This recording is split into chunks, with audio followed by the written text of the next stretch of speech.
Eh, Apakah suara saya kedengaran?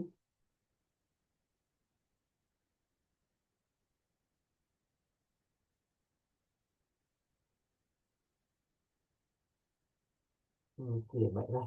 Kita mulai saja berhubung sudah jam 8.05, jadi semakin cepat, semakin kita lebih cepat selesainya nanti. Bukan dulu. Assalamualaikum warahmatullahi wabarakatuh. Selamat malam teman-teman semua. Baik, semoga teman-teman semua dalam keadaan sehat semua ya. Ya, untuk berjumpa, bisa berjumpa kembali lagi di web hari ini. Jadi pada agenda malam hari ini di tuet keempat, dan ini merupakan tuet terakhir kita karena kemarin tuet satu dan dua sudah, tuet dua dan tiga juga sudah kita laksanakan, dan sekarang tuet empat sudah merupakan tuet terakhir, yang mana nanti kita akan membahas tentang materi dari aktivitas belajar ke 11, 12, 13, dan 14 seperti itu. Jadi agendanya 4 topik dan 4 aktivitas belajar yang akan kita pelajari pada malam hari ini. Baik, mungkin kita langsung mulai saja tanpa lama-lama. Sebelumnya saya akan share terlebih dahulu terkait materinya.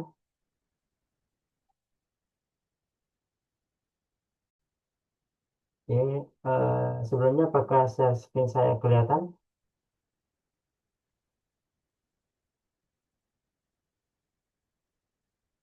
Ya, kalau kelihatan, berarti kan kemarin di aktivitas di tugas ketiga kita sudah belajar terkait di aktivitas belajar ke-7. Hmm,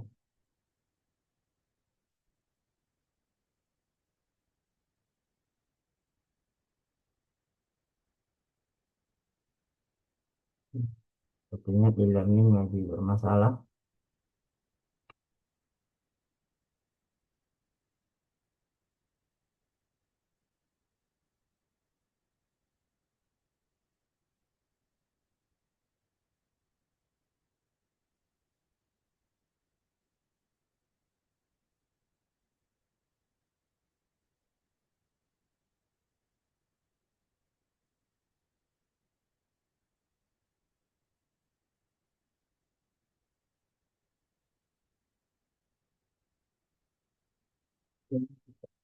Itu supaya kita buka kembali.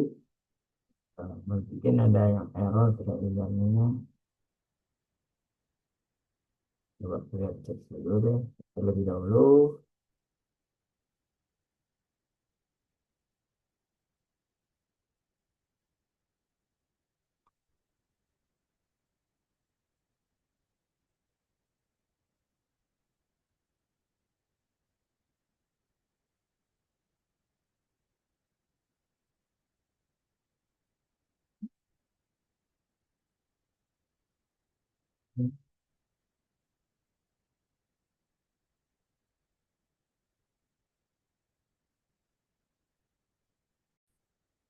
Oke, akhirnya sudah berhasil tampil kembali website e-learning dari UT-nya. Nah, sekarang kita kan di kelas 388. Nah, di aktivitas belajar sebelumnya kan kita sudah pelajari nih. Di tuat 3 kemarin kita belajar tentang aktivitas belajar 7 tentang UML, aktivitas belajar 8 tentang rancangannya menggunakan UML, menggunakan Star UML, 9 dan 10 itu kita balik lagi ke codingan tentang abstraction dan juga interface.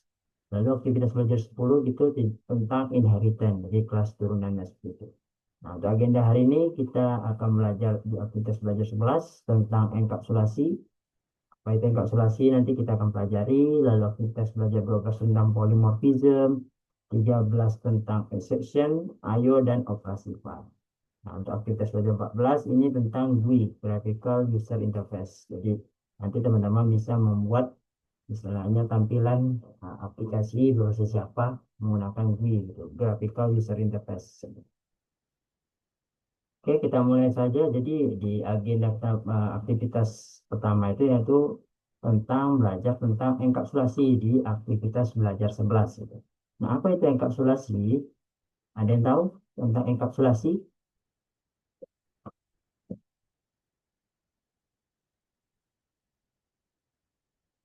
Oke.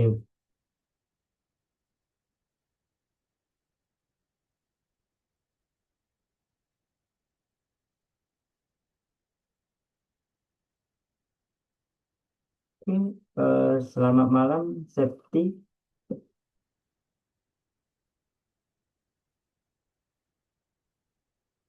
Selamat bergabung di Tuwek. Gimana kabar, Septi?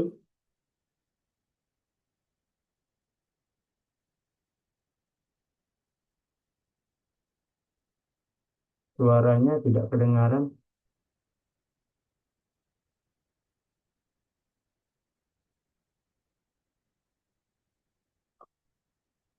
Septi, gimana kabarnya?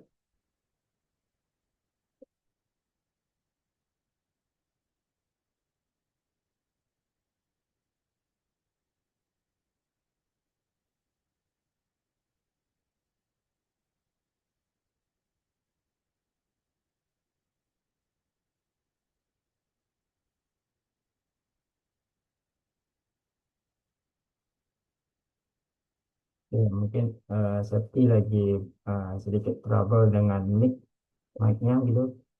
Jadi kita mulai saja. Jadi kan di web sebelumnya kita telah belajar web ketiga itu tentang aktivitas belajar 7 dan sampai 10. Kemarin sudah kita pelajari terkait tentang abstraction, kelas abstrak dan juga inheritance. Nah, untuk pada malam hari ini agendanya tentang enkapsulasi. Nah, apa itu enkapsulasi? Apakah Septi ingin Islam coba menjelaskan tentang enkapsulasi?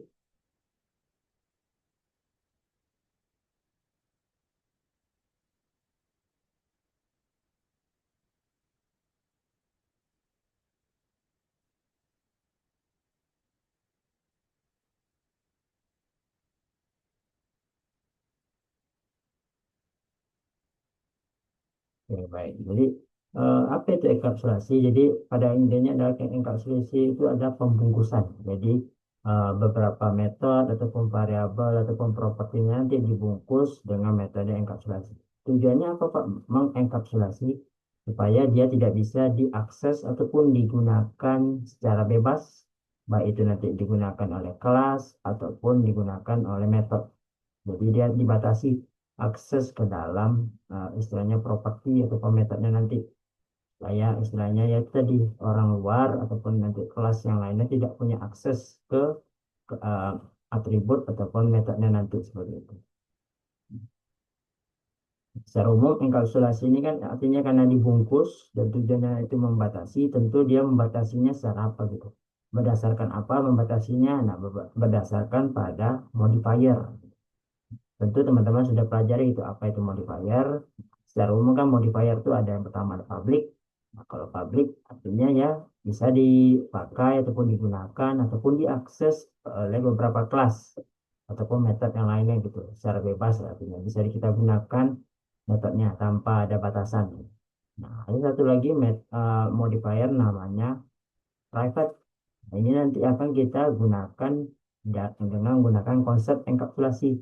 Kita bungkus dia properti ataupun metodenya nanti dengan istilah tadi, dengan metode dengan modifier private gitu. Jadi kita bungkus supaya dia nanti tidak bisa diakses oleh kelas manapun ataupun metode manapun. Mungkin itu pengantarnya. Selanjutnya mungkin kita akan istilahnya saya screen codingan saja.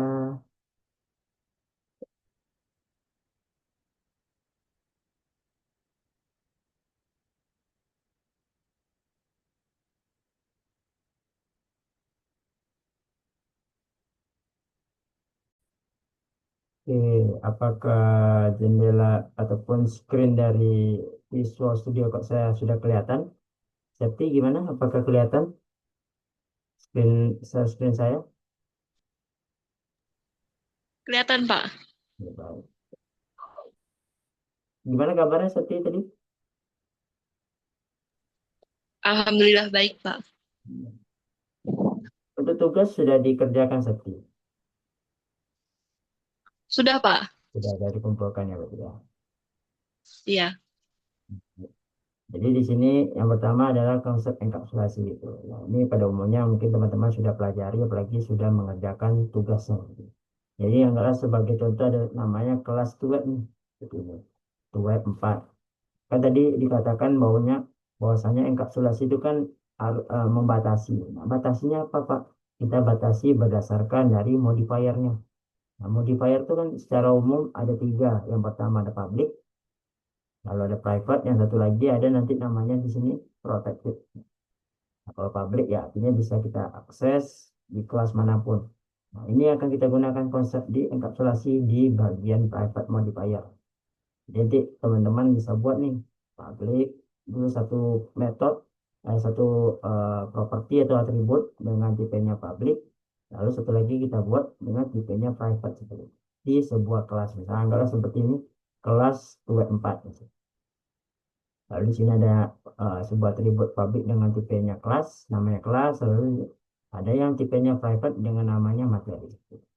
Lalu kita buat sebuah public class enkapsulasi ini untuk metode untuk menjalankannya dengan nama main. Nah, di sini kita instansiasi nih atau kita buat objeknya web 4 web new web 4 gitu.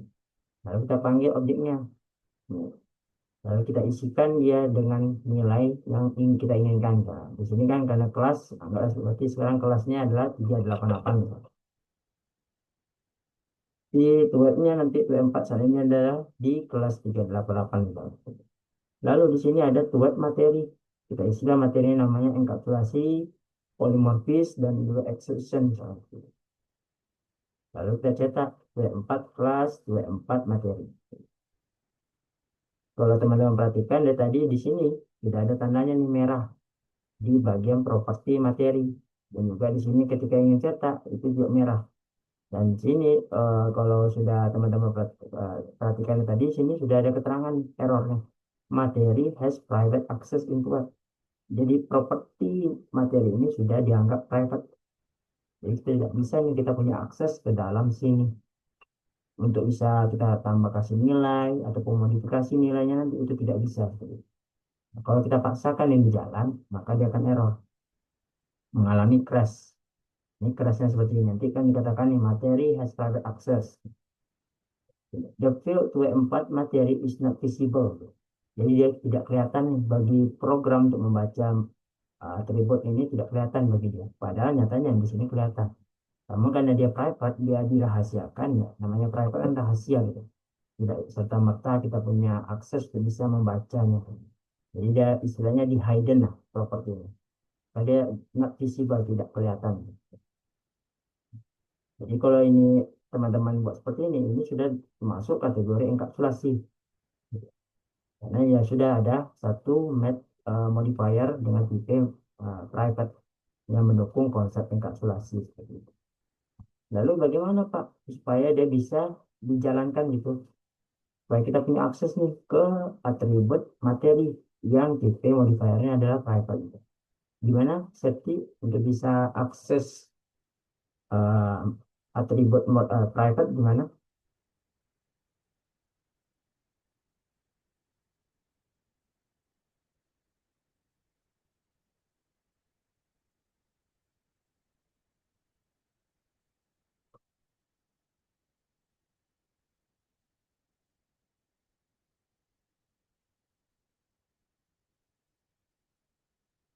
Baik. Jadi ketika teman-teman untuk menggunakan private nih atribut private, maka otomatis teman-teman harus menggunakan satu metode untuk bisa kita memanipulasi ataupun kita kasih nilai pada atribut yang bersifat private tersebut. Bagaimana caranya Pak? Di sini saya matikan terlebih dahulu. Lalu sini saya hidupkan yang bawahnya.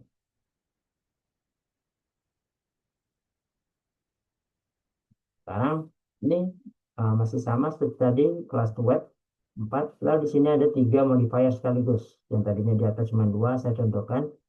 Sekarang saya contohkan ini sekalian tiga sekaligus. Yang pertama sini ada yang public masih sama, kelasnya tipe public. Lalu sini private materinya masih sama. Nah di sini ada tambahan tipenya protected. Tipenya protected nih. dengan nama jam kelas seperti itu. Ada dua tipe string dan satu tipe integer. Nah, jadi bagaimana Pak supaya kita bisa punya akses nih, kita bisa manipulasi itu tadi kita kasih nilai ke variabel ataupun atribut tersebut. Salah satunya dengan menggunakan metode namanya setter dan getter. Yang pertama nih, jadi teman-teman nanti kalau punya satu atribut seperti ini yang tipenya private, maka otomatis teman-teman harus membuat sebuah setter dan getter. Seperti itu. Yang pertama, teman-teman bisa membuat nih metode namanya getter. Ataupun biasanya di setter dulu. Karena kita akan istilahnya untuk istilah mengasih nilai, menginisialisasi nilai kepada variabel ataupun atribut tersebut. Ini tipenya adalah public. Jadi kita gunakan modifier public supaya nanti kita bisa akses dia ke dalam sini, ke dalam untuk ketika ingin membuat sebuah objek. Lalu tipenya adalah void. Void artinya kan tidak perlu sebuah return ataupun mengembalikan sebuah nilai. Lalu kita kasih nih set materi menandakan bahwasanya ini nanti akan berperan sebagai pengatur nilainya gitu.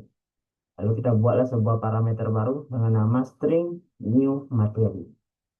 Lalu di sini this materi kita panggil properti yang materi di atas ini kita jadikan dia ibaratnya sebagai sebuah konstruktor. This materi artinya materi ini akan diisi dengan nilai baru dari parameter berikut. Cara bacanya seperti itu. Jadi pendefinisiannya seperti itu. Ketika nanti ini kita panggil misalnya di dalam sebuah metode main ini, ataupun ketika ingin membuat sebuah objek, maka ini nanti akan berperan sebagai menampung nilainya. Dan nantinya akan diteruskan untuk bisa diisi ke dalam materi. Nah, setelah kita setter, kita isi, lalu apakah sudah cukup ketika ingin istilahnya kita sudah kasih nilai nih? Apakah perlu kita ingin nampilkan? Ketika sudah ngisi nilai, tentu kita perlu untuk menampilkan apakah nilai yang kita isikan itu sudah benar ataupun sudah sesuai dengan apa yang kita inputkan. Maka perlu satu lagi metode namanya getter. Nah, fungsi getter yaitu menangkap atribut ataupun properti yang sudah diinisialisasi di metode set materinya, di metode setternya. Lalu di sini ada tipe sama, tipenya public, lalu di sini ada tipe datanya string, get materi seperti itu. Lalu di sini karena dia tipenya tidak void tadi, kalau voidnya nantinya tidak perlu return, tapi karena sini tidak ada void, dia memanggil string, maka otomatis di sini harus ada return materi. Jadi dia akan kembalikan nilai materinya supaya bisa ditampilkan. Jadi ini sudah aman ini. Kalau teman-teman perhatikan, tinggal kita buat objeknya di bawah. Ini sama seperti tadi, di sini sama kita inisialisasi untuk membuat objek. Lalu di sini sama kita isi nilai dari kelasnya dengan 388. Lalu di sini, nah ini di sini yang berbeda ketika teman-teman mengisi nilainya gitu. Tidak seperti ini. Kalau kita coba ya, apakah dia bisa seperti itu? Jadi, uh, 14 ya.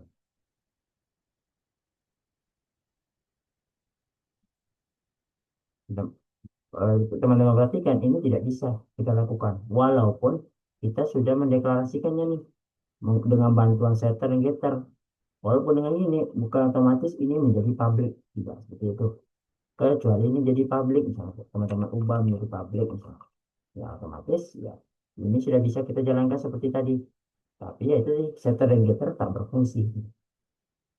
Tapi kalau karena dia tipe private, walaupun teman-teman sudah deklarasikan setter dan getter, tapi dia tidak serta-merta bisa kita buat seperti ini. Kita langsung isi nilainya ke dalam materi, ke dalam variabel ataupun atribut tersebut. Tidak bisa. Jadi masih tetap harus lewat tadi fungsi ataupun metode dari setternya. Ini otomatis tidak bisa. Hapus. Jadi ini untuk mendeklarasikan nilainya. Jadi dengan bantuan metode set materinya. Di sini kan sudah kelihatan nih. New materi. Ada sini parameter yang akan tampung. Tipenya tadi string. Kalau teman-teman isi misalnya integer, misalnya di sini tiba-tiba isi dengan 1010 gitu, ada error. Atau misalnya ini saya hapus, Gitu. Ini kan tidak cocok nih katanya. Incompatible type integer tidak bisa di convert ke string. Artinya tidak cocok. Yang diminta string tapi kita isi adalah integer. Jadi disesuaikan tipe datanya dengan yang ada kita tentukan di parameternya. Karena dia minta string maka otomatis tadi new materi, enkapsulasi, polymorphism dan juga adalah exception seperti itu. Jadi ketika teman-teman isi ini materinya,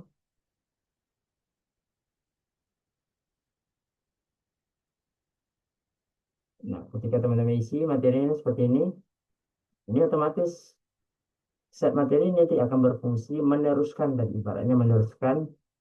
Kan di sini kan sudah punya variabel baru nih, parameternya yang akan menampung untuk diteruskan ke materi. Jadi nanti materi sekarang sudah punya nilai berdasarkan yang teman-teman isikan di setternya. Kalau yang di bawah masih sama. Kalau teman-teman perhatikan yang di jam kelas ini, kan tipenya adalah protected. Kalau protected, ya teman-teman bisa langsung isi seperti ini, layaknya sebuah kelas yang modifier public. Nah, bedanya private dengan protected ya teman-teman, istilahnya tidak perlu nih menggunakan setter dan getter. Dia tetap terlindungi, istilahnya kan protected kan dilindungi, tapi dia tidak strict. Istilahnya ya tidak perlu eh, gimana ya istilahnya ya strict kali lah, disiplin kali ataupun dibatasi kali itu supaya tidak bisa diakses. Tapi dia istilahnya masih bisa kita metodenya masih ataupun atribut itu kita bisa isi nilainya sama seperti layaknya dengan modifier public. Nggak perlu pakai bantuan setter dan getter. Nah, ini sudah saya contohkan. Jadi di sini ada protected, ini private, dan ini adalah public. Tiga modifier sekaligus saya contohkan.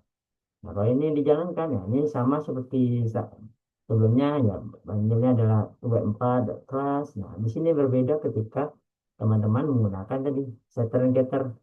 Tidak serta-merta bisa teman-teman panggil lagi sini materi tidak. Tapi kita panggil dia melalui metode getternya, get materi. Ini sama seperti ini.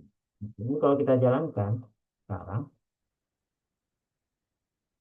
maka otomatis tampil 388 tuh yang uh, kelasnya tadi, yang modifier public. Ini enkapsulasi, ini materi tadi yang sifatnya private. Dan ini adalah jam kelas tadi yang sifatnya protected. Jadi tiga sekaligus sekarang sudah bisa kita akses dan kita kasih nilainya. Seperti itu. Oke, itu mungkin terkait enkapsulasi. Jadi ya teman-teman kalau membuat ataupun menggunakan konsep enkapsulasi wajib menggunakan metode setter dan juga getter seperti itu. Nah, jadi apakah ada yang ingin tanyakan terkait enkapsulasi?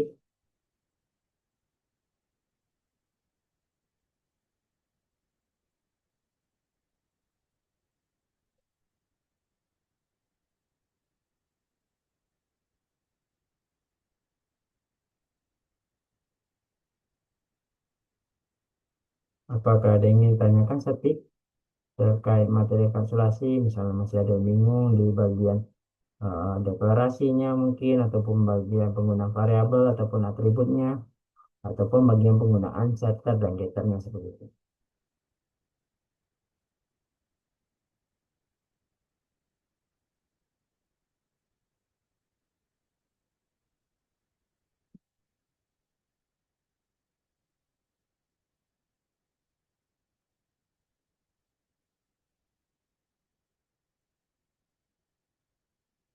Di bagian pendeklarasian. Oke. Bingungnya di deklarasi bagian mana sih? Di variabel private atau di protected atau menentukan mana yang variabel yang private atau gimana? Bingung pendeklarasian ini.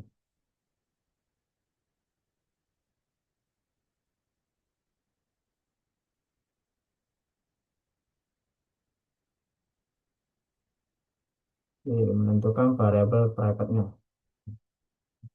Pada umumnya kalau teman-teman terutama safety nanti kalau mau menggunakan variabel private misalnya itu pastikan bahwasanya private kan artinya dirahasiakan gitu kan. Jadi atribut mana yang mau kita sembunyikan gitu, kita hidden nilainya nanti supaya tidak bisa diakses kelas manapun. Misalnya kayak kelas biodata gitu. Karena ada nama, NIM, dan juga tempat tanggal lahir, lalu tahun lahir, dan juga jenis kelamin. Misalnya. Itu kan sifatnya, kalau nama kan otomatis nggak perlu lah kita bikin private gitu, rahasia. Karena kan orang pasti perlu tahu nama kita gitu. Jenis kelamin juga sama, misalnya. Tempat tanggal lahir, nah itu kan masih bisa kita kategorikan kalau teman-teman misalnya ingin dia jadi private, ya silakan gitu kan. Data pribadi gitu. Itu berhak teman-teman atur misalnya.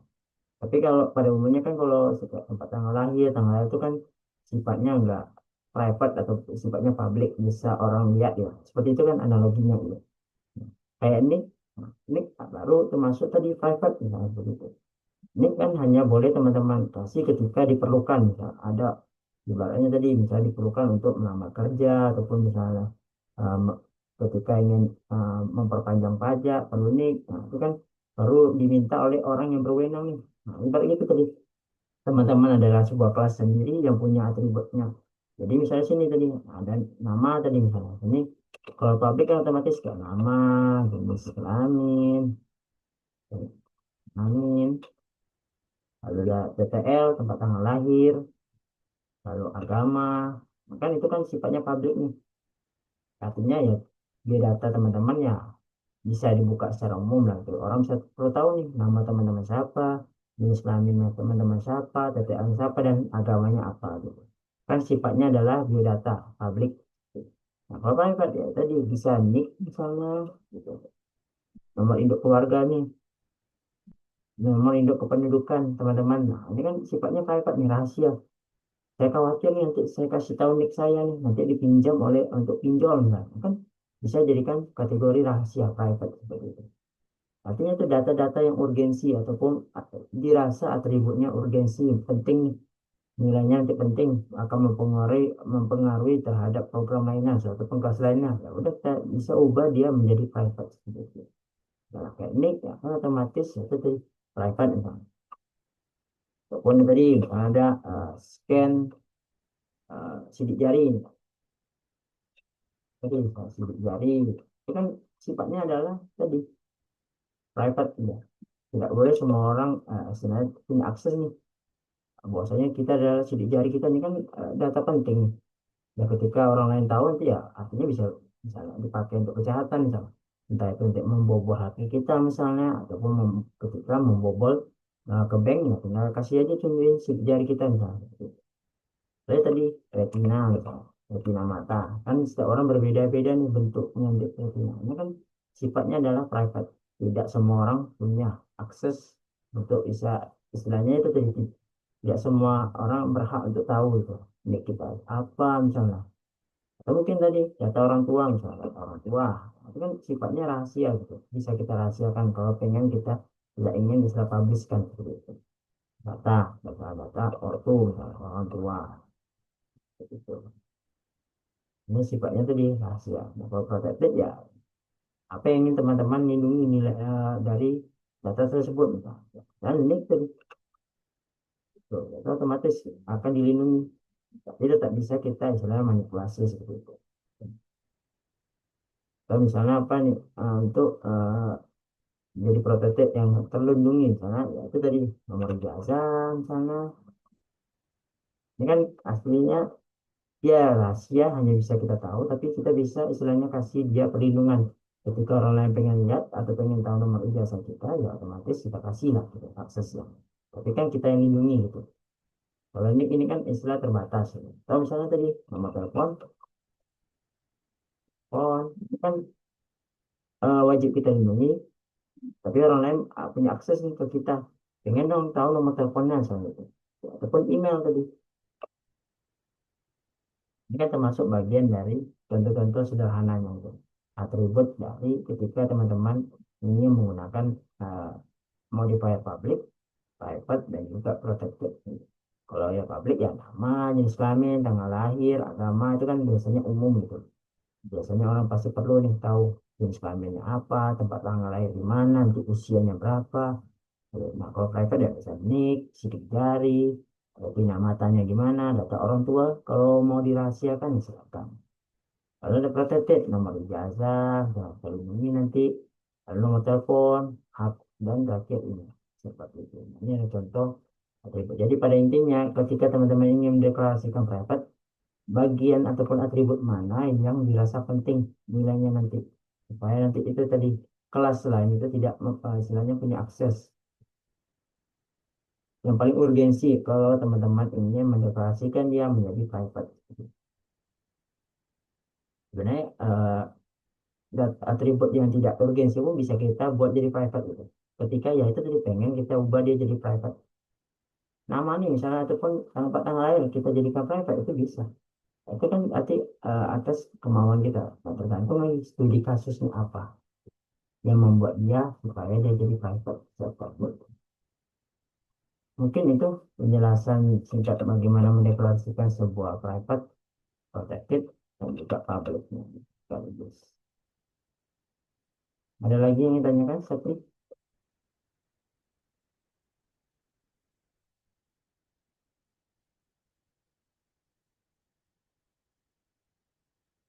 Oke, sip.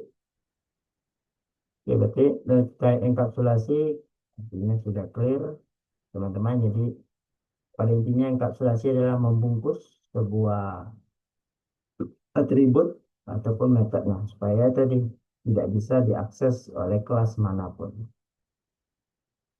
Ini saya stop dulu, saya kembali ke sini. Ya, jadi aktivitas belajar 11 saya rasa sudah clear terkait enkapsulasinya, gitu, pembungkusan. Kita lanjut ke aktivitas belajar ke-12 terkait polimorfis.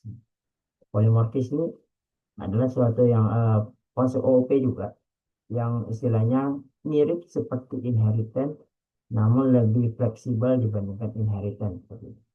Kenapa Pak sampai ada kalimat seperti itu? Karena itu tadi polimorfis ini mendukung banyak form, banyak istilahnya bentuk. Ketika teman-teman mendeklarasikan di sebuah kelas punya dua metode, lalu diturunkan dia ke kelas berikutnya misalnya di kelas A misalnya, seperti itu. Lalu itu tadi di kelas A dia sudah punya akses nih ke dua metode tersebut. Dua metode tersebut kita bisa manipulasi, kita ubah lagi sesuai yang keinginan kita dengan konsep yang tadi polimorfis. Jadi dia punya banyak bentuk. Jadi dengan satu kelas yang utama kita bisa turunkan dia semua. Nah, dengan yang itu eh, dengan kemampuan ya, tadi bisa sama persis metodenya. Di dalam polimorfis sebenarnya ada dua jenis. Kalau boleh tahu, seperti apa jenis-jenis dari polymorphism gitu.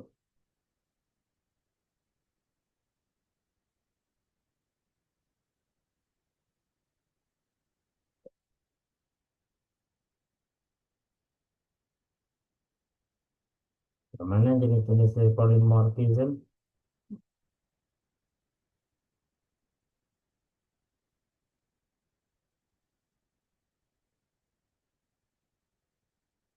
Gimana seperti?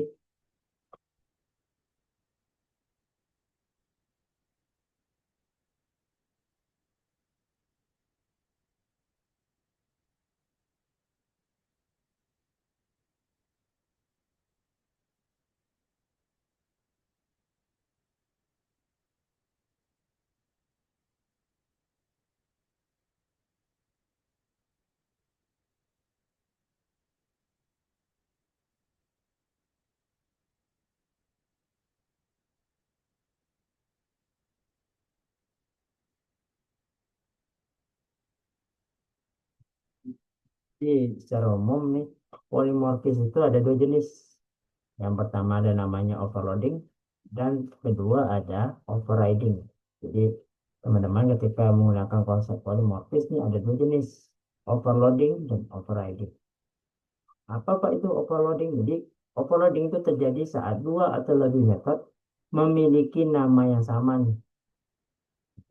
Di dalam sebuah kelas tadi nama metodenya sama, tetapi parameternya berbeda. Jumlahnya baik itu nanti jumlahnya di kelas utama parameternya dua, di kelas turunannya itu bisa kita bikin jadi tiga. Seperti itu.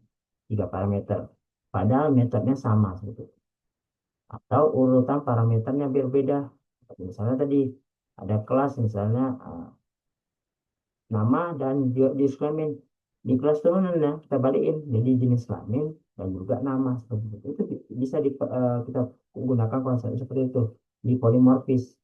Tapi kalau selainnya polimorfis itu pasti error karena itu tadi yang dimintanya apa. Makanya itu tadi kalau ketika metodenya minta dua parameter lalu kita bikin dia jadi tiga parameter ya pasti error. Karena tadi metode dasarnya dua, kita bikin dia menjadi tiga, itu kan error. Tapi kalau di polimorfis dengan konsepnya tadi overloading itu dimungkinkan bahkan bisa dikatakan bisa digunakan seperti itu. Lalu apa bedanya dengan overriding Pak? Nah, terjadi ketika subclass mengubah implementasi metode dari superclassnya gitu. Karena kayak tadi ada metode bergerak, lalu itu tadi karena ada sebuah kelas namanya kendaraan bergerak maju misalnya. Di kelas turunan kita ubah nih implementasinya. Padahal kan di kelas utama bergerak atau maju, di kelas turunan misalnya kelas ada motor, kita bikin dia gerak mundur. Itu kan implementasinya sudah beda loh. Walaupun nama metodenya sama, implementasinya sudah berbeda. Yang tadi suruh maju, di kelas turunan terutama misalnya ada sebuah sepeda, kelas sepeda, itu metodenya mundur, jalan mundur. Itu kan overriding. Tergantung dari implementasinya. Tapi kalau overloading itu tergantung dari parameter ataupun susunan ataupun urutan dari parameternya. Itu perbedaannya. Lalu ngapa sih kita perlu belajar polimorfisme nih? Ada yang tahu bagaimana, mengapa kita perlu menggunakan konsep dari polimorfis, terutama di OOP ini, Object Oriented Programming. Gimana sih?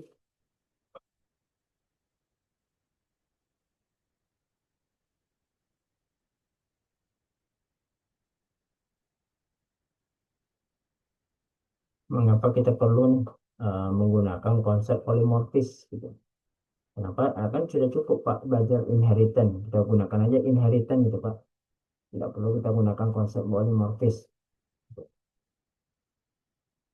Gimana seperti punya argumennya ataupun punya pendapat yang ingin disampaikan terkait mengapa sih kita perlu belajar ataupun implementasi polimorfis?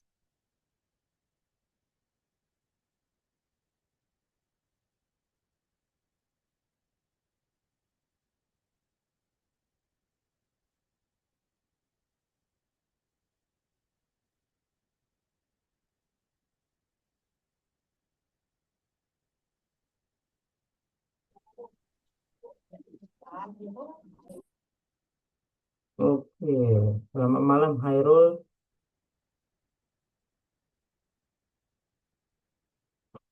Gimana kabarnya Hairul?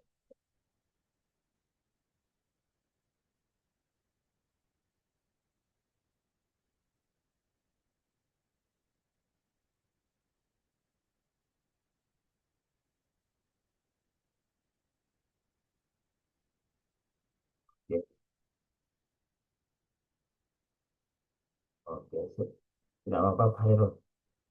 Oke, saya tidak bisa mendefinisikan kelas turnanya Pak. Baik. Sip.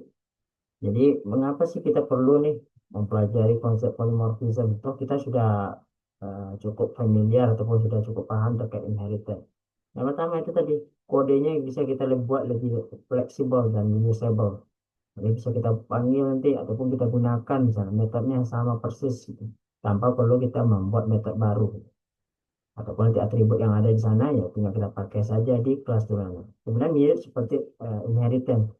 Cuman tadi implementasinya bisa saja berbeda atau jumlah parameter yang mendukungnya juga bisa berbeda.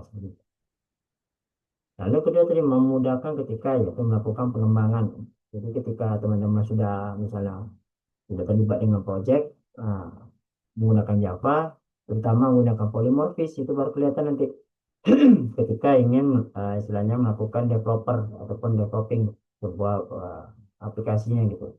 Bisa ada fitur baru, itu bisa kita lebih dimudahkan untuk pengembangannya.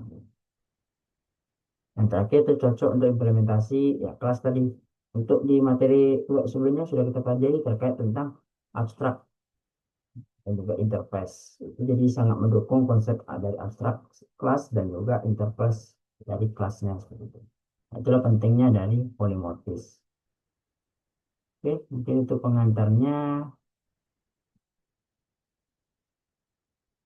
Selanjutnya di bagian kodenya.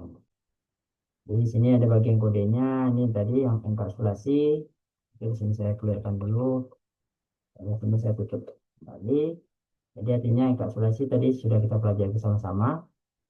Ini kita tutup, lalu kita buka ke bagian polimorfis. Anggaplah ini sebagai ini sudah saya siapkan kode sederhana dari polimorfis.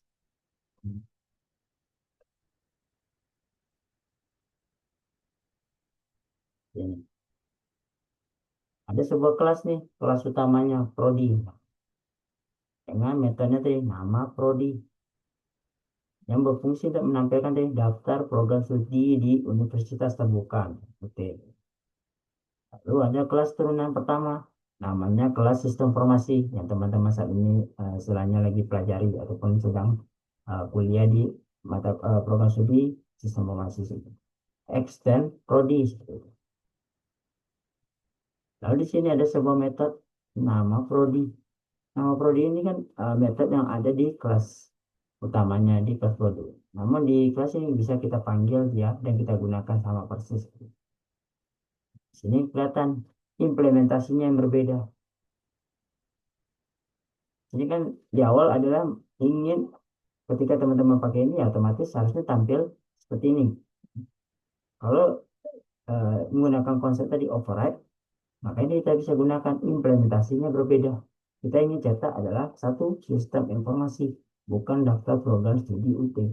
Walaupun nama prodinya ataupun nama metodenya itu kita gunakan sama, tapi implementasinya bisa kita gunakan berbeda. Tergantung kondisi dari kelas turunannya seperti itu. Nah, di bawah sini ada namanya kelas turunan kedua, kelas teknik informatika, misalnya ada jurusan ataupun prodi seperti itu. Extend prodi. Nah, ini sama juga di kelas turunan kedua, kita manggil juga metode nama prodi. Yang mana implementasinya ataupun ingin kita tampilkan adalah prodi kedua adalah teknik informatika. Misalnya. Ini kan kalau teman-teman perhatikan, nama prodi, nama prodi, nama prodi ada di setiap kelas. Di kelas utama dia oke otomatis karena dia yang punya. Di kelas turunannya itu juga punya nama prodi metodenya. Namun yang berbeda di sini implementasinya yang berbeda. Di sini output yang ingin kita cetak adalah sistem informasi. Di kelas turunan teknik informatika ya itu pengen cetak prodi namanya teknik informatika. Kalau teman-teman perhatikan di sini ya, tadi sudah ada kelihatan keterangan oranye. Add override anotasi. Tambahkan anotasi dari override-nya. Gitu. Supaya tadi mengartikan bahwasanya ini nanti akan menimpa. Kan override artikan menimpa. Overriding. Overriding. Jadi dia akan ditimpa nanti isi dari ini. Dengan nilai ataupun yang ingin kita tampilkan yang baru. Ini juga sama ketika ini ditambahkan extend override misalnya.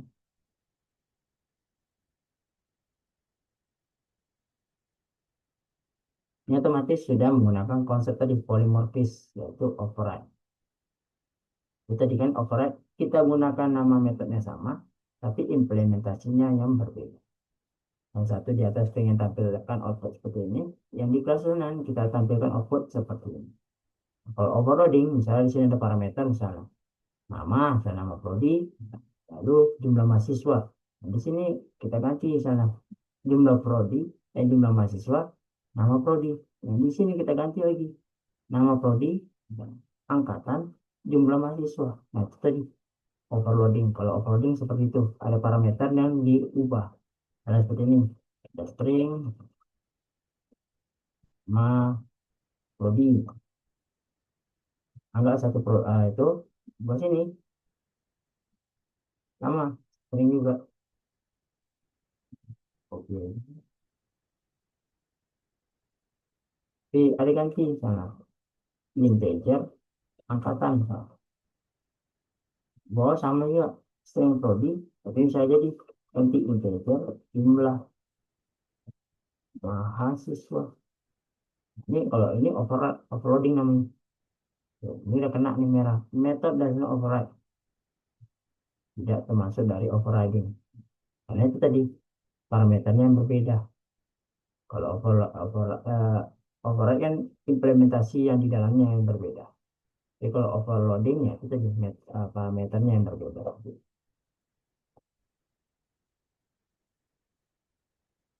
Seperti itu. Nah ini kalau overloading seperti ini.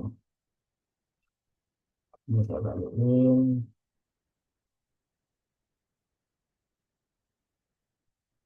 Kalau di bawah lalu buat kelas turun ini untuk berfungsi sebagai inisialisasi objeknya. Nah, di sini ada prodi, kita buat objek prodi. Nah, di sini kita bisa panggil. Harusnya kan di sini adalah sistem informasi. Gitu. Lalu di sini SI, lalu sistem informasi. Tapi di sini kita bisa gunakan dia kelas prodi. Tapi objeknya bisa kita ganti SI. Lalu kita panggil metode sistem informasinya, gitu. Metode dari kelasnya. Lalu di bawah juga sama, menggunakan kelas prodi, tapi untuk TI. Ini sama prodi, SI, TI. Ini kalau kita jalankan,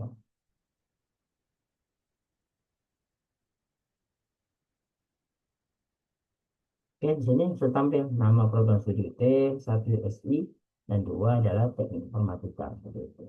Nah, ini contoh sederhana implementasi dari ataupun penggunaan polimorfis pada Java. Kompleksnya ya, teman-teman bisa cari bagaimana sih kompleksitas. Sebenarnya tugas yang kemarin, tugas ketiga itu sudah termasuk bagian dari kompleks dari polimorfis gitu kan teman-teman, dia diharuskan menggunakan konsep polimorfis itu ada override-nya nanti di mana gitu. Namun ini untuk pembelajaran aja, contoh sederhananya seperti ini. Kalau override ya implementasi di dalam, kalau overloading parameternya yang berbeda. Oke, baik itu mungkin terkait polimorfis. Teman-teman ada yang ditanyakan, baik itu hierarchy ataupun safety.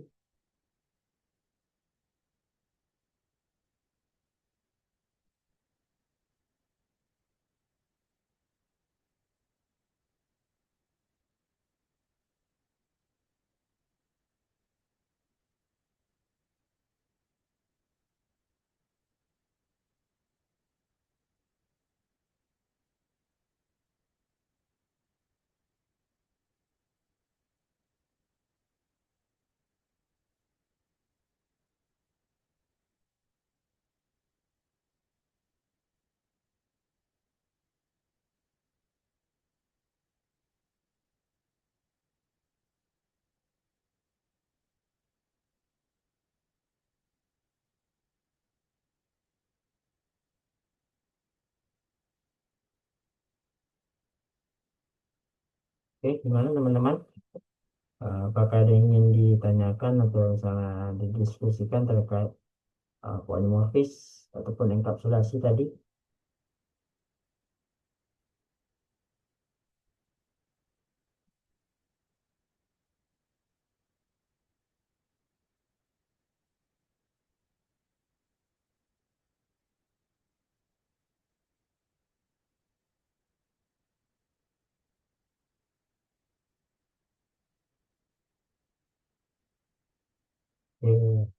Deskripsi tidak ada Pak. Kalau Khairul gimana?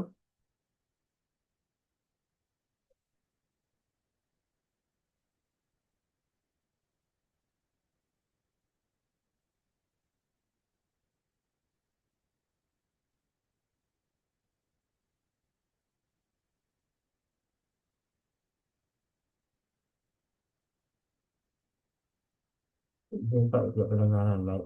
Oke, apakah sekarang sudah kedengaran Khairul? Khairul, apa ada yang ingin ditanyakan terkait materi polimorfis tadi?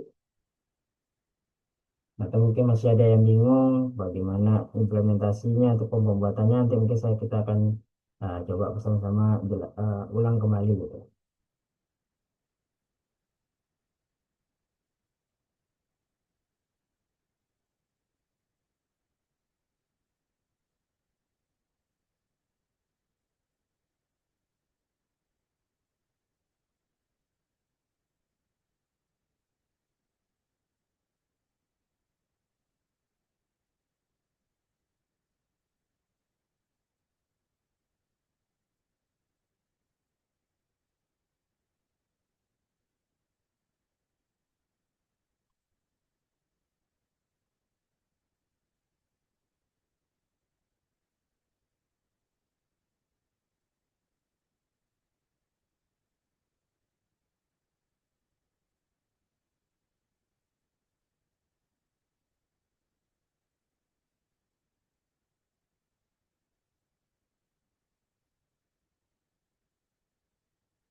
Oke, baik. Berarti tidak ada pertanyaan. Kalau tidak ada pertanyaan, saya lanjut ke aktivitas belajar 13.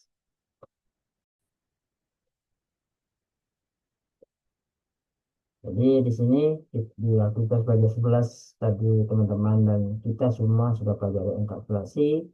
Lalu tadi sudah kita pelajari terkait tentang polimorfis. Jadi dua konsep ini masih bagian dari OOP ataupun Object Oriented Programming gitu. Nah, di aktivitas belajar 13 ini lebih kepada cenderung bukan bagian dari OOP gitu. Karena tadi menghandle exception, pengecualian, dan juga bagaimana melakukan I/O dan juga operasi file seperti itu. Jadi teman-teman tadi ini bagian dari istilahnya handling. Jadi di sini nanti teman-teman membuat bagaimana exception dan juga melakukan operasi file seperti itu. Ini mungkin itu pengantarnya. Kita lanjut ke codingnya. Jadi di sini saya keluar dulu.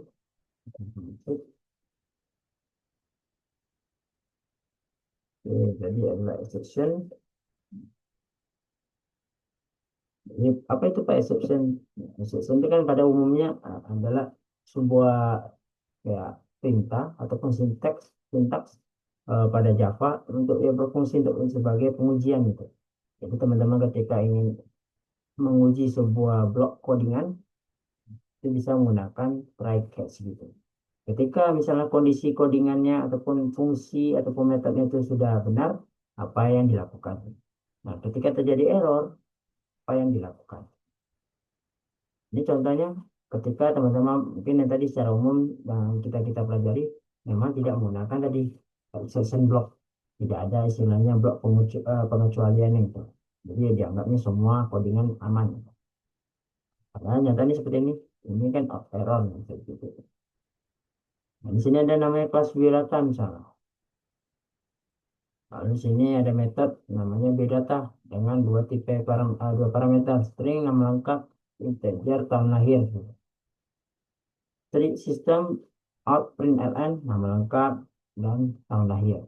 Lalu di sini ada public class namanya exception dengan satu metode main. Nah, ini untuk membuat objek. Lalu di sini adalah bagian dari objeknya, ya, pembuatan objek. Ini kalau teman-teman jalankan, kalau tanpa pakai exception, dia akan jatuhnya ataupun istilahnya masuk ke fase crash. Maksudnya gimana Pak? Kita coba jalankan program ini. Walaupun sebenarnya sini sudah kelihatan errornya. Metode data itu cuma punya parameter dua. Namun di sini ada tiga parameter seperti itu. Ini kan sengaja kita salahkan seperti itu. Harapannya ketika ini mungkin ketika teman-teman tidak menggunakan exception itu akan masuk crash. Crashnya gimana? Kita coba jalankan. Seperti ini. Ini tadi sudah saya singgung. Ini bagian dari crashnya gitu. Masuk ke problem. Begitu. Kenapa dia masuk ke ini dikategorikan crash Pak? Itu tadi harusnya kalau dia normal, misalnya program yang normal itu tampil di terminal, gitu. Bukan di problem. Nyatanya ketika ini kita paksakan ini jalan programnya, walaupun ini error, ini masuk ke crash programnya. Gitu. Crashnya gimana Pak tampilannya? Ini pesan errornya seperti ini. Nah, pesan error sebanyak ini kan sebenarnya kita tidak ingin. Kita harus tengok satu-satu. Require string, integer, font, integer, string.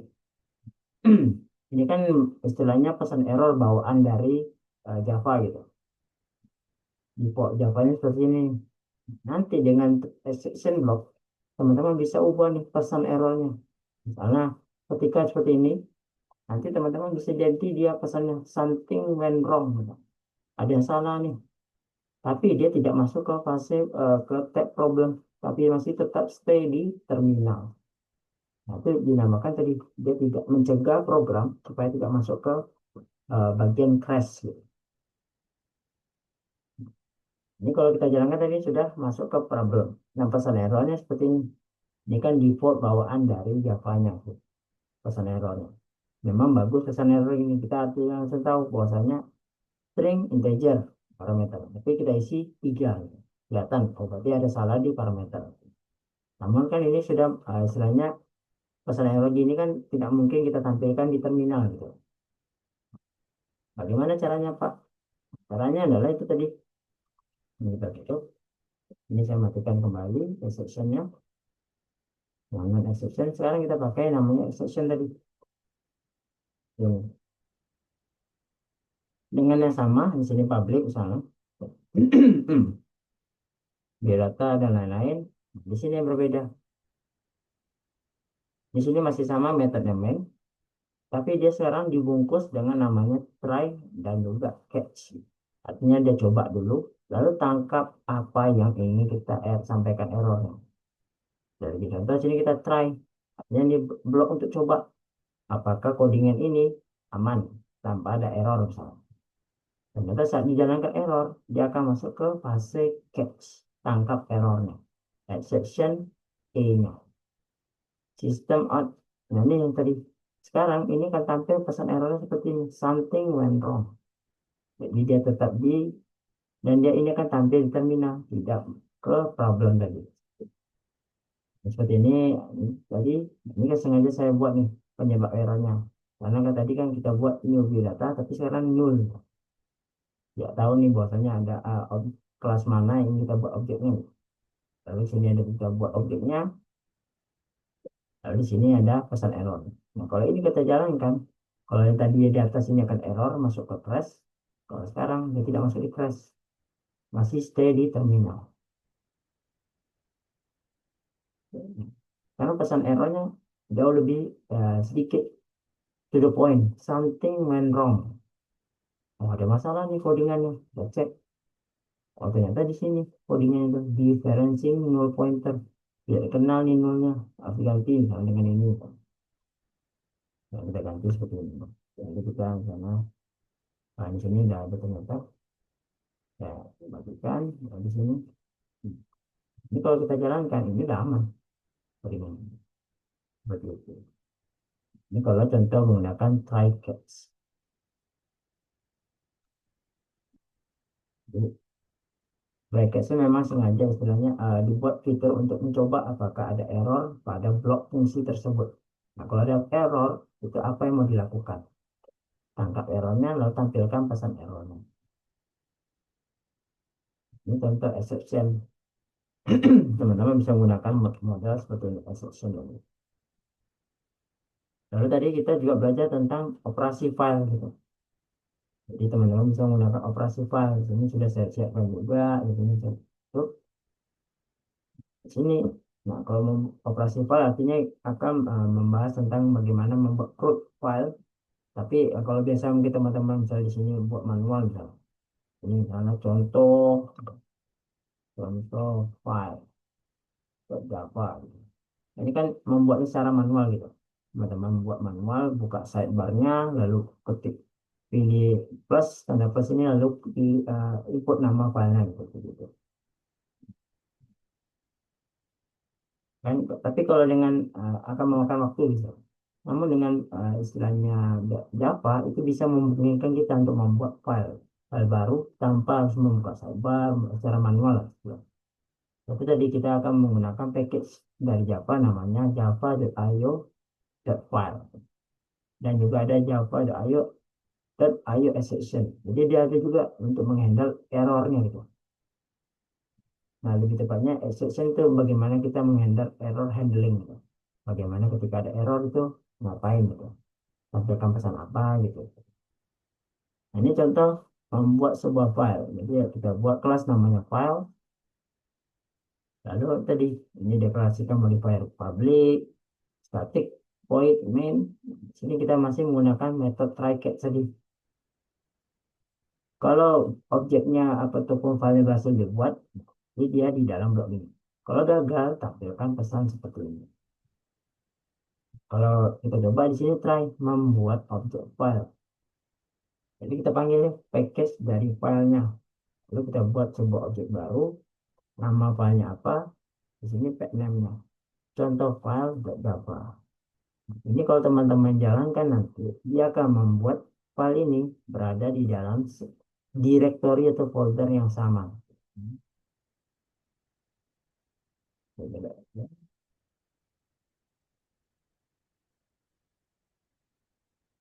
Kalau teman-teman pakai model ini artinya dia akan dibuat di dalam satu folder yang sama. Folder yang sama dari file yang saat ini dibuka. Jadi kalau teman-teman ingin misalnya membuatnya beda di folder ataupun direktorinya ya tinggal tambahin aja sini misalnya pengen ubah ke D misalnya ubah lalu slash apa dan misalnya data pribadi ataupun my coding lu lu kalau nama filenya itu bisa seperti itu kayak namanya itu teman-teman sesuaikan mau simpan filenya nanti di mana. Namun sebagai contoh di sini saya contohkan aja di dalam satu direktori atau satu folder yang sama. Lalu di sini setelah kita buat objeknya, kita cek. Jadi kita cek dulu, kita lakukan cek apakah file tersebut sudah ada nih di dalam folder yang sama gitu. Kalau ternyata filenya tidak ada, ya kita lakukan buat filenya, tampilkan nama file yang itu, lalu tampilkan pesan berhasil dibuat. Jadi file nanti yang contoh file Java ini berhasil dibuat. Nah, itu kalau filenya ternyata tidak ada di dalam satu folder gitu. Di dalam folder ini misalnya. Gitu. Maka dia otomatis sudah berhasil membuat file baru. Namun ternyata kalau di dalam satu folder itu ternyata filenya ada, sudah ada nih misalnya. Maka dia langsung pesankan, file sudah ada. Artinya dia mencegah membuat file duplikat. Jadi jangan sampai ada duplikat file yang sama gitu. Jadi kita cek filenya sudah ada nih.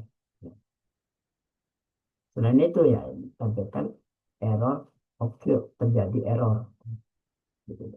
Ini kalau kita teman-teman kita jalankan, ini sebelahnya saya kita buka, ini saya jalankan.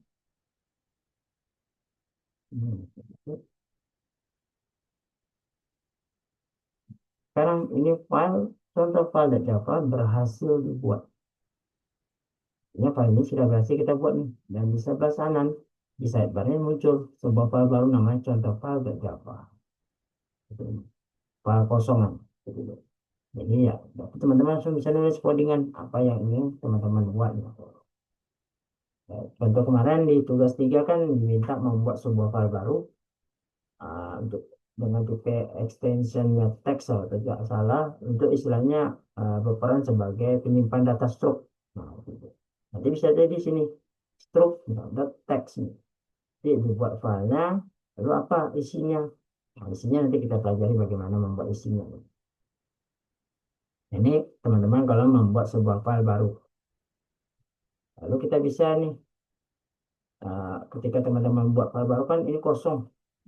Bagaimana kalau sekarang kita buat file baru sekaligus ada isinya gitu? Bagaimana caranya?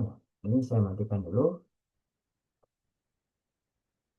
Anda tahu bagaimana istilahnya menambahkan teks ke dalam file saat ketika membuat sebuah file baru, seperti ataupun high roll, gimana?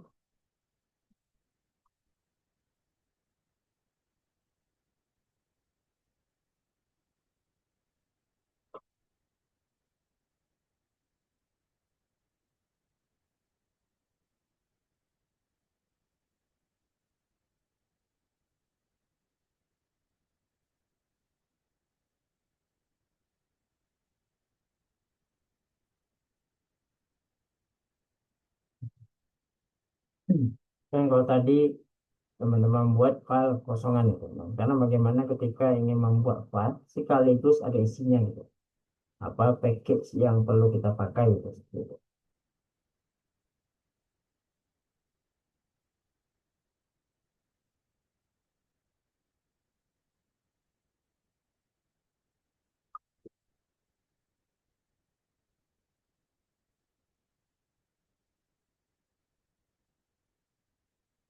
Di mana high roll atau konsertif.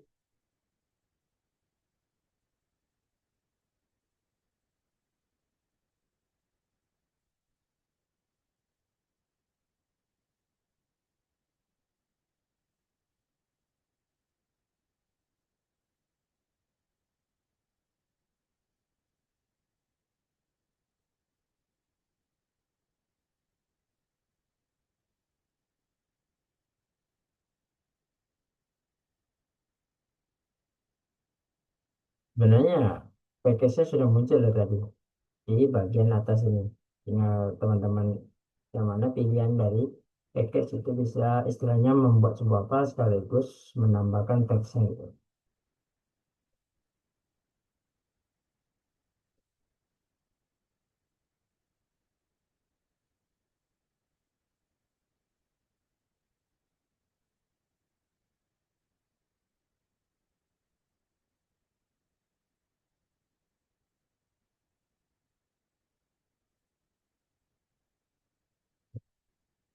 Jadi ketika teman-teman membuat sebuah file nih, kalau tadi kan kita hanya membuat file kosongan, sekarang kita bisa buat file baru sekaligus ada isinya dengan bantuan package dari file writer-nya ini, package-nya. Ini sebagai contoh sudah saya siapkan juga untuk codingan sederhananya.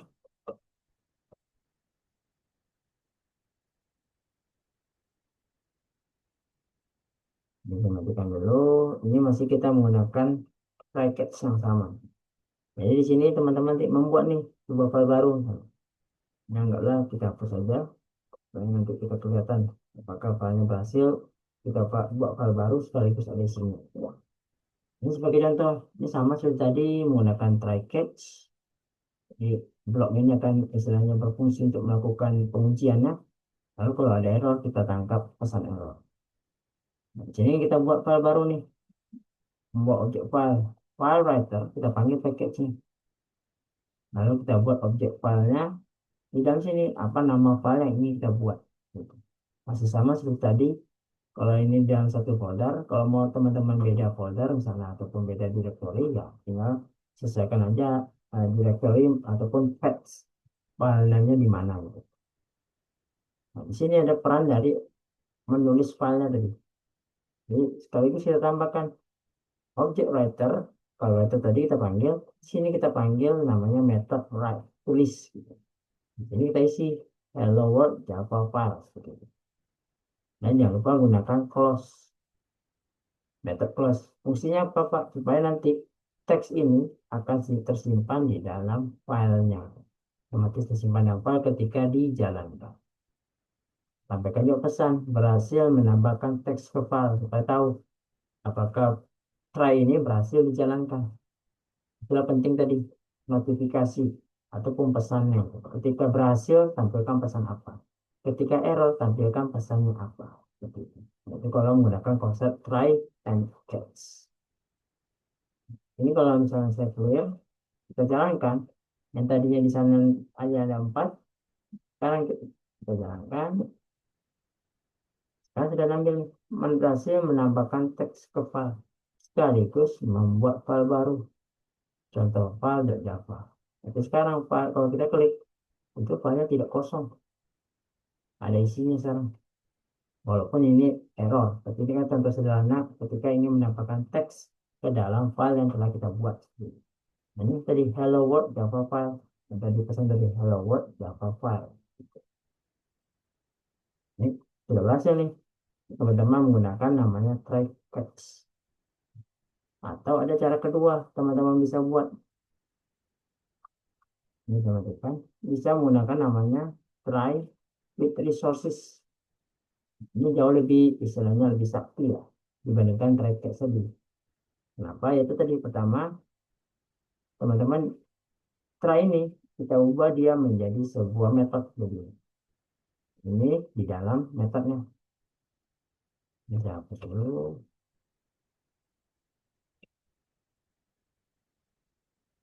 Seperti ini kita hapus saja. Nah, sebuah file tadi kita hapus lagi balik. Enggaklah kosongan seperti ini masih sama seperti tadi 4 juga. Ini juga sama kita hapus. Ya. Kalau tadi ke try catch file ini di dalam try. Tapi kalau pakai try with resource ini dijadikan dia sebagai metode. Sebenarnya file writer, object writer, new filter, dan semacam. Yang pada intinya yang tadi ini dipindahkan dia ke dalam sebuah jadi metode. Di dalam sini masih sama dan semacam. Sekarang ini kita coba jalankan kembali. Sesama berhasil nambah text file dan contoh filenya seperti ini. Ini ada itu. Jadi namanya biarkan dulu, lalu ini dijalankan. Langsung nambahkan teks ke file di sini sama seperti tadi. Apa yang membedakan antara try catch dan juga try writer ataupun try resources, walaupun sebenarnya sama-sama catch. Ketika teman-teman istilahnya ingin menambahkan teks baru nih misalnya, membuat teks baru misalnya, ya kan hello world Java files gitu. Kan di sini sudah ada, teman-teman tambahkanlah kalimat baru misalnya kayak tadi pada baris kedua. Nah, harapannya ini muncul di baris kedua gitu. Atau bisa tambahkan lagi slash n. Saya meyakinkan nih, harapannya muncul seperti ini di baris kedua. Atau misalnya siapa ya? Enggak, ini akan harapannya muncul nih baris kedua. Nah, ketika ini teman-teman jalankan, ini kan ini. Oke, ini berhasil menambahkan teks ke file. Namun yang terjadi, dia menimpa teks sebelumnya. Hello World Java file pada baris kedua. Ini kan Hello World Java file, ini adalah tambahan dari pada baris kedua. Artinya dia menimpa isi teks sebelumnya. Padahal yang kita harapkan misalnya ini akan muncul di baris kedua. Karena saya jalankan tambahkan slash n. Oke, mungkin masalah slash n. Saya jalankan kembali. Saya sudah berhasil tambah teks file. Namun ternyata masalahnya masih sama. Malah teks yang sebelumnya hilang. Malah dia memang betul muncul di baris kedua. Tapi teks sebelumnya itu hilang. Dia masih melakukan overwriting. Dia masih ditimpa isi teks sebelumnya. Ini tidak ingin kita inginkan. Ketika teman-teman untuk buat sebuah coding yang lengkap menggunakan misalnya metode seperti ini, tiba-tiba dijalankan, itu hilang. Baris utama jadi hilang. Memang muncul di baris kedua dia, tapi baris utama sebelumnya hilang. Itu yang tidak ingin kita lakukan. Lalu bagaimana Pak caranya? Caranya itu tinggal tambahkan di ujung sini. Namanya append. Tuh. Kalau teman-teman jalankan true, ya, seperti ini kan sini kelihatan nih, append. Artinya dia akan menambahkan teks yang ingin teman-teman tambahkan ini di baris berikutnya tanpa menimpa isi teks sebelumnya. Karena ini kita kembalikan dulu. Ini kita coba kembalikan dia. Ini semula ini kita jalankan ini lalu sekarang dia ada di baris pertama. Kita ingin dia di baris kedua. Lalu tambahkan kalimat tadi. Maka otomatis ini ketika teman-teman jalankan yang tadinya baris pertama, sekarang sudah muncul di baris kedua. Seperti ini. Itu fungsi append, dia akan menambahkan teks di baris ataupun kalimat berikutnya gitu, tanpa menimpa isi teks sebelumnya. Ini kalau menggunakan private resources. Oke, itu artinya menulis file, teman-teman sudah pelajari bagaimana tadi membuat sebuah file dan bagaimana melakukan menulis filenya gitu. Gitu. Lalu sekarang kita akan coba untuk menghapus filenya gitu. Oke, menghapus file ya seperti ini caranya, cukup sederhana. Jadi teman-teman cukup panggil nanti buat objeknya dulu. Jadi objek contoh file Java-nya. Lalu kita langsung melakukan seleksi, kita cek apakah filenya ada atau tidak. Objek filenya kalau ada, ya lakukan delete, hapus filenya. Sistem outprintln file, panggil nama objeknya, file berhasil dihapus. Atau ya file gagal dihapus. Ketika filenya ada, berhasil dihapus. Ketika filenya tidak ada, ya, gagal dihapus. Ini sebagai contoh nih, teman-teman. Di sini sekarang filenya kalau di VS Code kan, kalau seperti ini kan tandanya file masih ada. Namun ketika ini dijalankan, file berhasil dihapus. Nah, sekarang VS Code menandakan file itu sudah dihapus ataupun file itu sudah tidak ada ya. Ini sudah kelihatan dari sini coretan. Contoh file Javanya dicoret. Artinya file ini sudah tidak ada di dalam folder ataupun directory yang teman-teman buat sebelumnya gitu. Jadi ketika ini diakses masih bisa punya akses kita, namun ya, tadi sudah tidak ada di filenya. Jadi kita tidak ada. Ini contoh melakukan CRUD pada file. Gitu. Jadi Java bisa melakukan CRUD-nya seperti itu. Nah, ada yang ditanyakan teman-teman terkait tadi exception dan juga operasi filenya, baik itu safety dan juga high rule. Ada yang ditanyakan.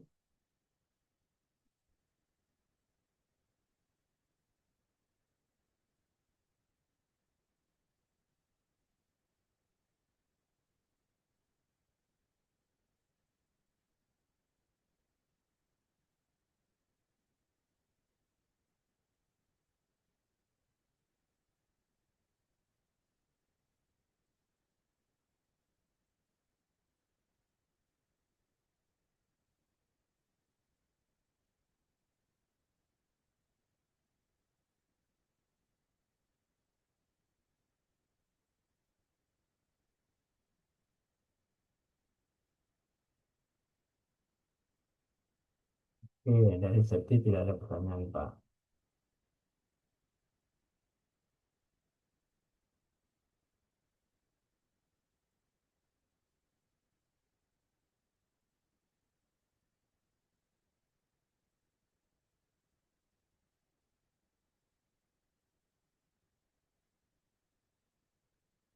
Oke, gimana high rule? Ada yang ingin tanyakan? Jadi kita ada belajar exception dan juga uh, exception lebih kepada bagaimana melakukan error handling. Dan sekarang kita mau pelajari terkait tentang uh, operasi filenya gitu. Seperti itu.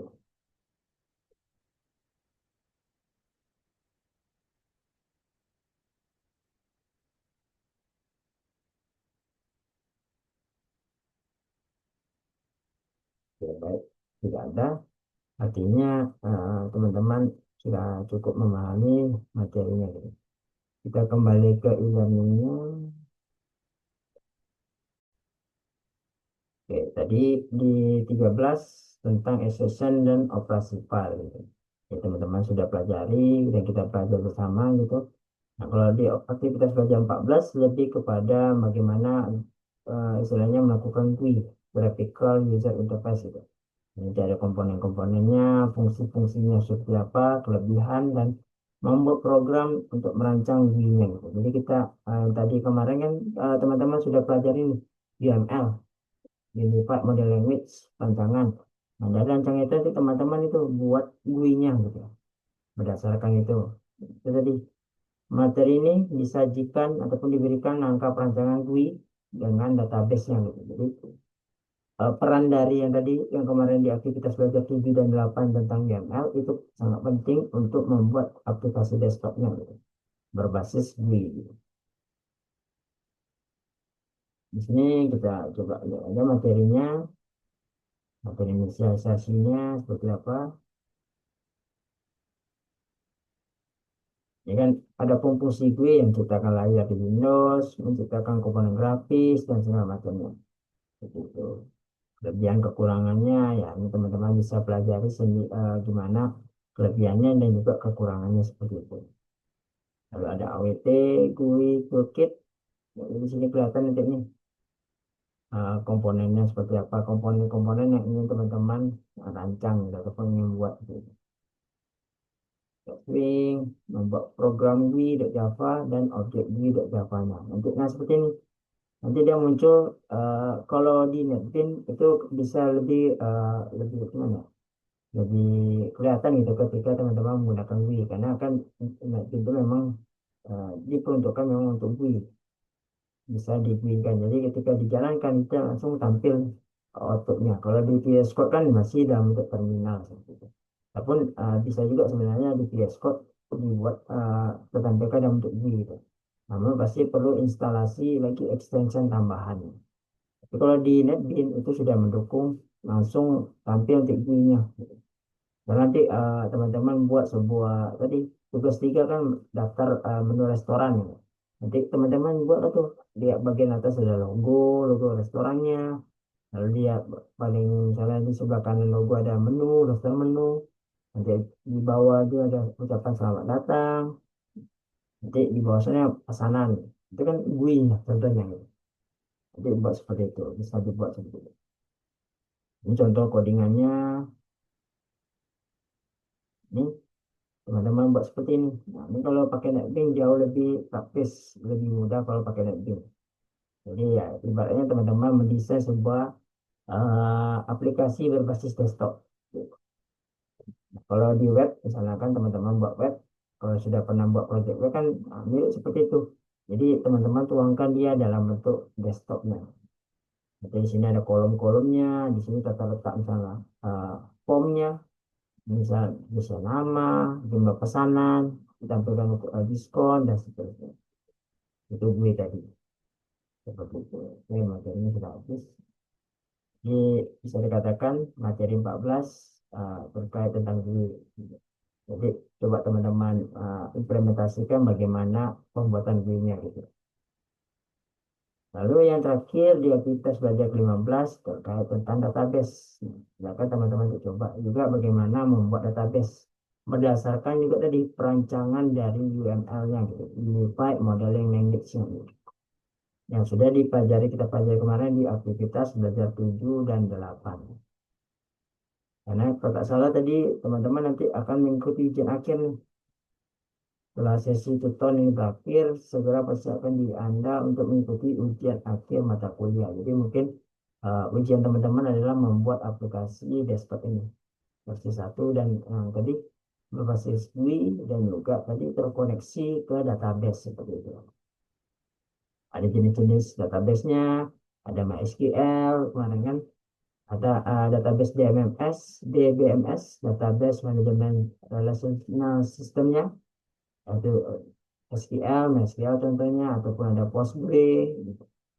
Nah, ada lagi yang istilahnya database yang tidak NoSQL. Misalnya. Nah, database terkait misalnya dalam bentuk dokumen. Ada namanya MongoDB. Nah, itu kan database juga tuh. Tapi sifatnya adalah NoSQL, tidak ada relasi gitu. Berbeda kalau DBMS kan artinya dia ada relasinya antar satu tabel ke tabel yang lain. Tapi kalau tabel misalnya namanya NoSQL, artinya dia tidak melakukan query gitu. Dia berbasis dokumen dan tidak ada relasinya seperti itu. Itu kalau teman-teman nanti jenis-jenis database seperti itu. Ada yang DBMS ya tadi MySQL, Postgre misalnya, SQLite itu kan termasuk dari DBMS atau yang NoSQL ya. Tadi ada MongoDB gitu, berbasis dokumen. Ini tapi yang diminta menghubungkan Java dengan MySQL. Silakan teman-teman pelajari bagaimana misalnya program teman-teman Java tadi bisa terkoneksi ke MySQL seperti itu. Lalu ya tadi membuat program sesuai dengan database-nya gitu. Jadi ya, itu output yang teman-teman harus buat dan pelajari ketika nanti nih sebelum mengikuti ujian akhir mata kuliahnya. Jadi silakan teman-teman pelajari kembali materinya. Nanti insya Allah mungkin video tuh web yang sebelum-sebelumnya akan saya upload. Sudah yang sesi kedua sudah diupload ke YouTube, tinggal ditampilkan aja ke e-learning ini. Tinggal yang web yang ketiga dan web yang hari ini web keempat. Gitu. Mudah-mudahan nanti bisa proses untuk uploading ke YouTube-nya berjalan lancar dan aman. Jadi bisa segera tampil di e-learning-nya. Gitu. Jadi bisa teman-teman pelajari kembali nanti nih. Mau itu misalnya berdasarkan modul atau berdasarkan videonya. Gitu. Oke, mungkin itu terkait tentang pertemuan hari ini.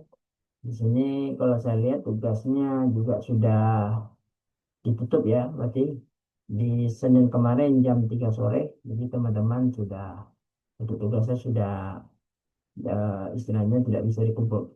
Sudah batasnya itu deadline-nya sudah habis. Namun di bawah sini bagi teman-teman yang misalnya belum sempat nih, belum sempat submit ataupun belum misalnya masih dalam progres pekerjaan. Kalau Hairul gimana? Tugas sudah dikumpulkan? Izin Pak dosen, sudah saya kumpul. Ya, sudah Tapi belum kemudian. tahu ini sudah dinilai atau tidak, Pak. Kalau saya lihat sini sudah dinilai sih semuanya. Nah, ini gradingnya sudah tidak ada nol gitu. Nah, ini kalau teman-teman mungkin yang teman lainnya belum sempat mengumpulkan kan di sini kita jumlah mahasiswanya ada 20 nih. Nah, yang baru mengumpulkan baru 13, artinya masih ada 7 orang lagi nih yang belum mengerjakan ataupun mengumpulkan. Itu masih dikasih batas sampai tanggal 8 Senin depan dikumpulkan paling lambat jam 3 sore juga gitu. Jadi teman-teman yang mungkin masih ingin mengumpulkan tugasnya silakan. Nah, mungkin kalau teman-teman yang di dalam sini yang sudah dinilai, mungkin silakan dicek tugasnya apa yang kurang dan ingin misalnya melakukan revisi tugasnya, masih ingin memperbaiki nilai, ya silakan. Saya persilakan gitu. Supaya tadi nilai teman-teman juga maksimal gitu. Karena ya itu tadi kalau saya lihat di sini ya view our submission itu rata-rata nilainya mungkin di sini ada yang memuaskan gitu. Namun di sini ada juga yang teman-teman nilainya yang kurang memuaskan gitu. Kalau saya lihat komentarnya. Silakan dicek feedbacknya apa, kurangnya apa, dan kalau mau ingin istilahnya diperbaiki, untuk istilahnya memperbaiki nilainya, dan nilainya maksimal, itu silakan. Itu kembali lagi kepada teman-teman yang kalau mau melakukan istilah revisi lah, revisi ataupun remedial tugasnya gitu. Silakan. Mumpung masih ada waktu nih sampai tanggal 8 untuk tugas tiganya. Nah, tugas 1 dan 2 kalau tidak salah itu sudah ditutup ya, kalau tidak salah ya. Ya, sudah ditutup Senin kemarin. Apakah masih bisa dibuka? Nah, ini sudah tutup tugasnya. Ya, tugas 1 lumayan, sisa 4 orang lagi yang belum disubmit. Namun karena pengumpulan sudah berakhir, karena ini sudah juga diperpanjang kemarin tugas 1 dan 2, jadi ya otomatis tidak ada perpanjangan lagi gitu. Namun untuk tugas 3 itu masih ada penambahan deadline-nya gitu. Diperpanjang sampai tanggal 8 Desember gitu. Silakan bagi teman-teman yang belum submit, segera submit. Dan bagi teman-teman yang ingin istilahnya memperbaiki nilai tugasnya, ya silakan dikumpulkan. Nanti di istilahnya sampaikan aja ke chat ke saya, Pak, saya revisi tugas. Ya silakan. Seperti itu. Nah, ada yang ingin ditanyakan terkait tutorial webinar ini ataupun tugas kita ini?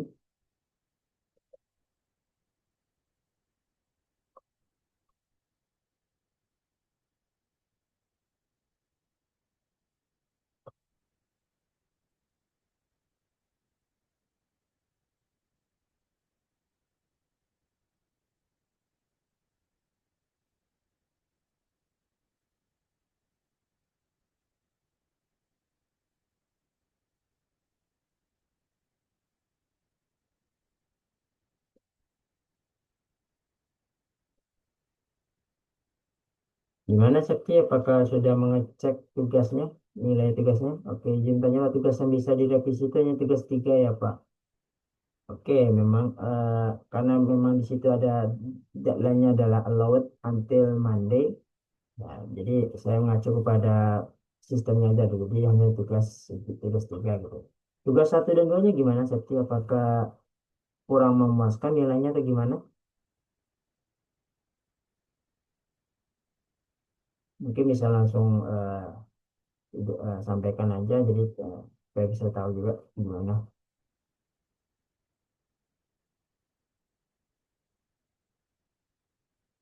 Kalau Hairul gimana? Sudah mengecek tugas 3-nya gitu? Gimana nilainya? Dan kalau misalnya pengen direvisi ya silakan gitu. Sudah, Pak dosen. Oke, Tapi sudah. mungkin bisa nanti saya revisi lagi, Pak dosen, kalau bisa diizinkan untuk revisi. Karena Oke, nilainya dapat 70, Pak dosen. oke, silakan. Situ sudah saya tinggalkan feedbacknya gitu. Jadi apa yang kurang silakan dilengkapi gitu. Supaya nilai teman-teman maksimal kan lumayan juga kalau teman-teman maksimal bisa sampai 90 atau 100 kan lumayan mendukung teman-teman gitu ya. Silakan. Selagi masih ada waktu sampai minggu depan, Senin depan. Silakan jadi sampaikan aja Pak tugasnya revisi ya. Silakan untuk saya cek kembali. Kalau tadi si eh, sudah cukup memuaskan Pak, tapi untuk tugas biasa kemarin ada 2 hal yang kurang. Kalau mau direvisi harusnya sebelum kemarin gitu Septi. Namun jadi saya fokusnya ke tugas 3 aja sekarang untuk kalau ada perbaikan yang misalnya nilainya kurang gitu.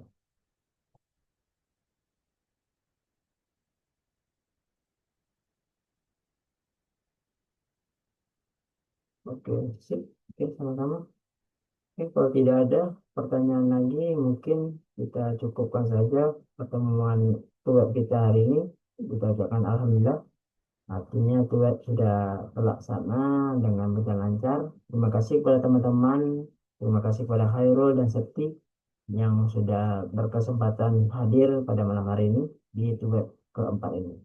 Dan sebagaimana informasi bahwasanya ini merupakan tugas terakhir di dalam agenda tuton gitu. Jadi kemarin tugas 2 sudah 3 dan sudah sekarang tugas keempatnya sudah karena berhubung juga materinya sudah selesai gitu.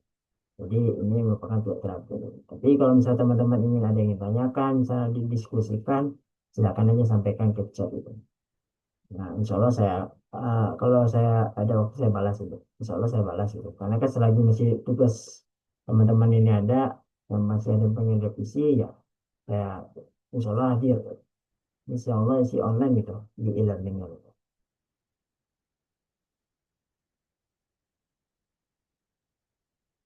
Oke, itu saja dari saya. Demikian mungkin yang bisa saya sampaikan pada malam hari ini. Eh, Mohon maaf apabila ada salah kata dan ucapan selama penyampaian materi. Gitu. Akhirul salam, wassalamualaikum warahmatullahi wabarakatuh dan selamat malam teman-teman semua. Waalaikumsalam warahmatullahi wabarakatuh. Selamat malam, Pak. Terima kasih. Oke, terima kasih Septi.